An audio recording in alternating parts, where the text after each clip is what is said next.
নোয়াখালী সদরে শাহ সুফি আয়ুব আলী দরবেশের মাজারে হামলা ভাঙচুর হয়েছে। এ সময় আহত হয়েছেন অন্তত 10 জন।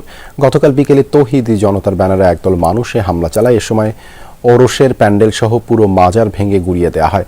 অন্তর্বর্তীকালীন সরকারকে আমি বিনীত অনুরোধ করব, আমরা লক্ষ্য করেছি এক শ্রেণীর মানুষ আল্লাহর ওলিদের মাজারে আগুন লাগিয়ে দিচ্ছে। কথা কোন ঠিক কিনা? আল্লাহর ওলিদের মাজারকে ভেঙে দিচ্ছে। আমি অন্তর্বর্তীকালীন সরকারকে এবং বৈষম্য বিরোধী ছাত্র আন্দোলনের যত সমন্বয়ের কাছে আমরা মন্দিরে যেমন পাহারা দিব, আমরা মাজারও পাহারা দিব, আমরা মসজিদও পাহারা দিব। কথা বলেন ঠিক কিনা? যারা মন্দিরে আগুন লাগিয়ে সম্প্রীতিকে বিনষ্ট করতে চায় এরা দেশের দুশমন। যারা আল্লাহর ওলির মাজারকে আগুন দিয়ে পুড়িয়ে দিতে চায় তারাও দেশের দুশমন। কথা বলেন ঠিক কিনা? মাজার থাকবে মাজারের জায়গায়, এটাই সম্প্রীতির বাংলাদেশ।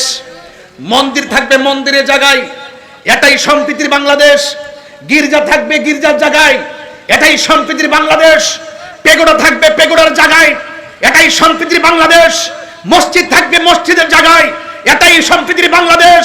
এই সমস্ত উপাসনালয়ে এই সমস্ত প্রত্যেক মুসলমান এবং ধর্ম বর্ণ নির্বিশেষে প্রত্যেকে যার যার স্বাধীন মতো ইবাদত করবে, স্বাধীন মতো তাদের উপাসনা করবে।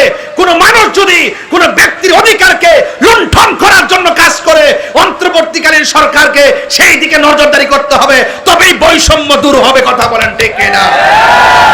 আপনারা কি আমার কথায় রাজনৈতিক গন্ধ খুঁজতেছেন? আমি কখনো রাজনীতি, আমার বক্তব্যে রাজনীতি গন্ধ খুঁজবেন না। কথা বলেন ঠিক না বেটি? আমি আবারও বলি, আমি বাংলাদেশের তথাকথিত কোনো রাজনৈতিক দলের সদস্য পদও ছিলাম না। হ্যাঁ, আমরা কাছে যারা দোয়া চাইছে দোয়া করছি, আমরা কাছে আইসা যারা দোয়া চাইছে দোয়া করছি। আমরার পাশে বহুত রাজনীতিবিদরা বসে বসে আলোচনা শুনেছেন।